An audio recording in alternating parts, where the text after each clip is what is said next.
Hey, what's up? Mark here, bringing you another new and very exciting toy review. Today we're going to be taking a look at Superman from Mattel's Movie Masters Man of Steel line. With the impending release of the Man of Steel arriving in theaters on June 14th, I felt that it was only fitting that we took a closer look at Mattel's collector-aimed toy line. The packaging is stylized and inspired by Superman's suit. The top of the blister bubble is in the shape of the S shield, while the lower portion follows the swoopy curvature of Superman's flowing cape. The figure itself sits boldly posed in the center of the packaging. The blister card behind the figure again emulates the suit of Superman. The brightly colored packaging is definitely an eye-catcher, surely intended to draw your eye amongst the clutter of many toy aisles. The back of the packaging shows off other available figures in the line, alongside a short character bio for Superman. The sculpting of this line comes courtesy of the Four Horsemen, the very same toy design team that was responsible for the very successful relaunch of Mattel's Masters of the Universe Classics line. On par with other previous Movie Masters releases, the overall design of this figure is largely accurate to Henry Cavill's on-screen appearance. The body is proportioned well and still achieves the look of a superhero despite not being depicted with overly exaggerated musculature. This all-new sculpt also boasts an amazing abundance of detail and texture used throughout the suit.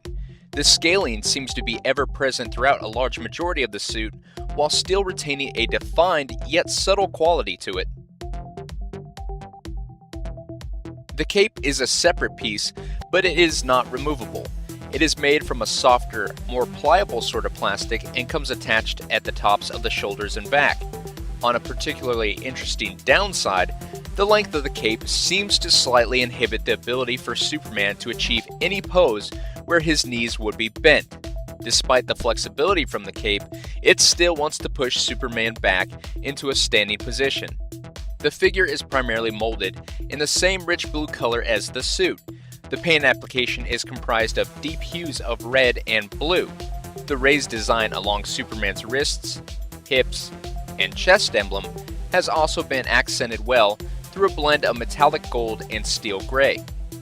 The cape was molded in a red that was mimicked by the boots through a similarly colored application of paint.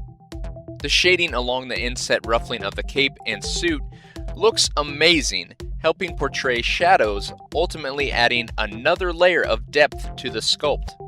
The head was molded from a pale flesh tone plastic. A basic black paint was used accordingly for the hair, eyes, and eyebrows. Simple but effective.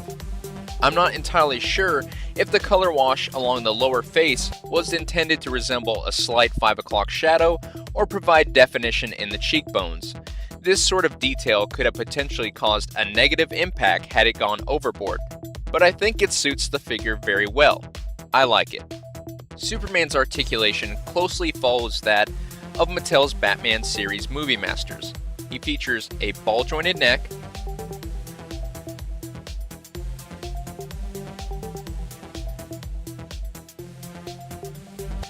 swivel hinge shoulders,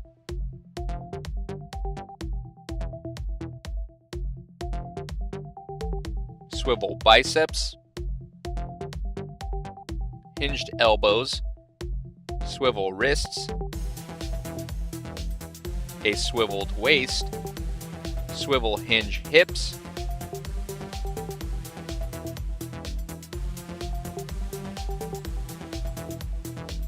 swivel thighs, hinged knees,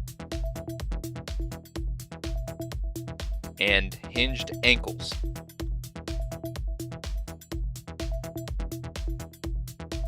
Now, I might mention that despite all the similarities in articulation to the Dark Knight Trilogy line, it still lacks one essential piece: the ab crunch. I didn't notice the lack of this joint until I began handling the figure, only to find out that most of the poses I was trying were just not going to be possible. It might not have been a complete loss if it weren't for the fact that the figure can't really look up either. In terms of accessories, I'll be brief, not because I want to, but because, well, there's just one. Superman comes with a lightweight S-Shield display stand. It's molded from a red plastic and topped with a yellow paint for the iconic S symbol. Overall, this latest Movie Masters line has me feeling slightly neutral. I am somewhat impressed by the level of detail that goes into the figures, but it still leaves me desiring more. I think one of the biggest drawbacks was the lack of collector incentive. The Dark Knight Returns line included a collect and connect piece to build a bat signal. While it may have only been a marketing strategy, it also made the line more collectible. As impressive as this figure is, it still feels a little bland in some areas. So I leave it up to you to decide whether or not this figure is worth bringing home.